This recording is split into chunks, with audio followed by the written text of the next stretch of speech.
Hey everyone, and welcome. Today we are going way beyond the basics of containers. We're going to dig into what it really takes to run them professionally in production, from that very first line of code all the way into the cloud. So let's dive right in.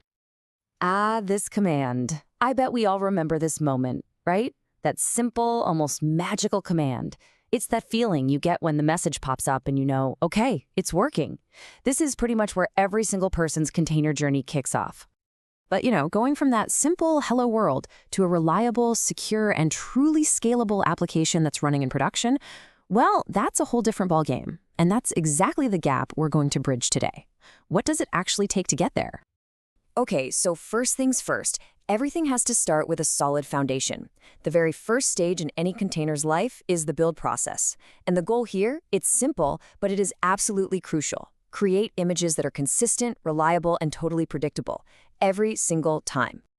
Look, the real magic on this slide is automation. It's all about taking human error out of the equation. When you use tools like GitHub Actions and Terraform, you create this perfectly repeatable process. A developer pushes some code and bam, the system just takes over. It builds the image and it pushes it to a registry like Amazon ECR. And this isn't just about convenience. It slashes the number of mistakes and can seriously cut down your deployment time. So our image is built. Awesome. But now, how do we label it? This is where versioning can get a little dicey.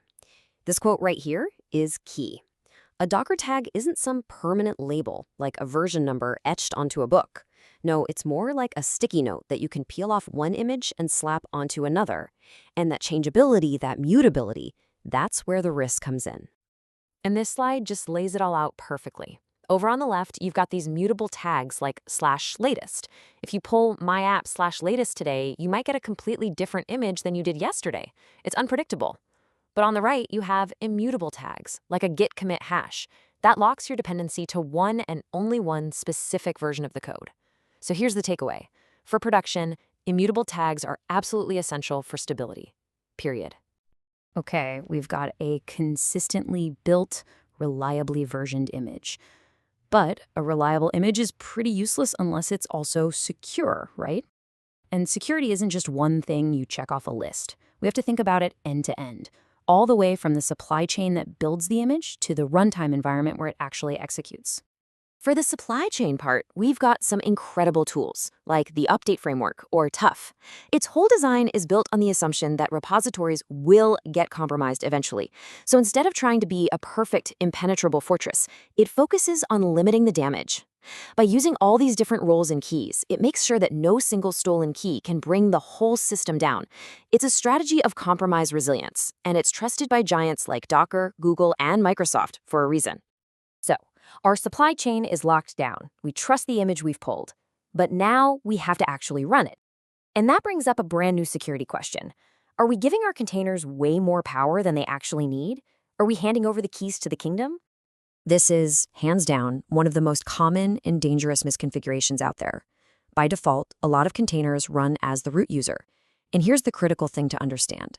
The root user inside that container, UID 0, is the exact same root user on the host machine. So if an attacker finds a way to break out of that container, well, they don't just own the container anymore. They own the entire host. Game over. The solution is this fantastic bit of Linux kernel magic called Rootless containers. It uses a feature called the user namespace to basically perform a clever trick. From inside the container, your application thinks it's running as root. It feels like the king of the castle.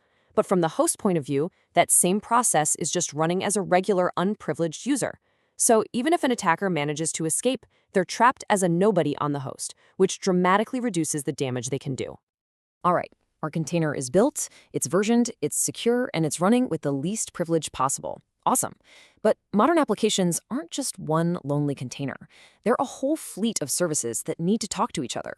So how do we connect them, especially when they're running on totally different machines? The answer is something called an overlay network. You can think of it like a private virtual network that gets stretched across all of your different host machines. This lets containers on different computers talk to each other as if they were literally plugged into the same switch, just using their container names. The big win here? It completely eliminates the headache of managing port mappings on the host. For any distributed app, this is the tech that makes it all just work. Okay, our distributed application is up, it's running, all the services are talking, our job's done, right? Not even close.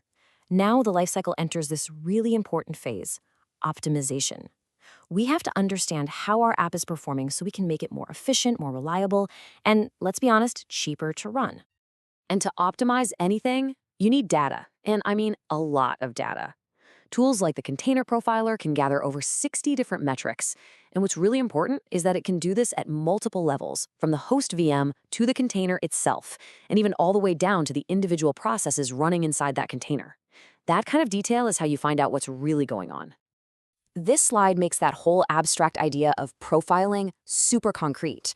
Instead of just seeing a vague CPU usage is high, we can look at metrics like vCPU time user mode, which tells us exactly how much time the CPU is spending on our application's code. Or for memory, p-resident set size shows us what a process is actually using in physical RAM. These specific details are what lead to those aha moments. So why do we go through all this trouble? Well, it really just comes down to three huge things. First, we find performance bottlenecks before they turn into actual outages. Second, we optimize our cloud costs by making sure we're not just throwing money at resources we don't even need. And third, we tune the application to make it faster and more responsive for our users. Profiling isn't just some academic exercise. It has a direct impact on the business. So we've gone all the way from code to a running, optimized application. But the journey doesn't stop there. And maybe this is the most important takeaway of all. The container lifecycle isn't a straight line with a beginning and an end. It's a continuous loop. And this shows that loop perfectly.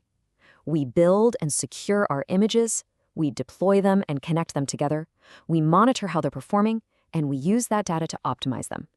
And what does that optimization lead to? Well, it leads to new code, which we push, and the entire cycle starts all over again. It is a constant process of refinement and improvement. So I'll just leave you with this final thought. Your container is up and running, which is an amazing start, but have you truly mastered its life cycle? From the build, to security, to networking, and all the way through to optimization, every single stage is critical for running professional, production-grade applications. Thanks so much for watching.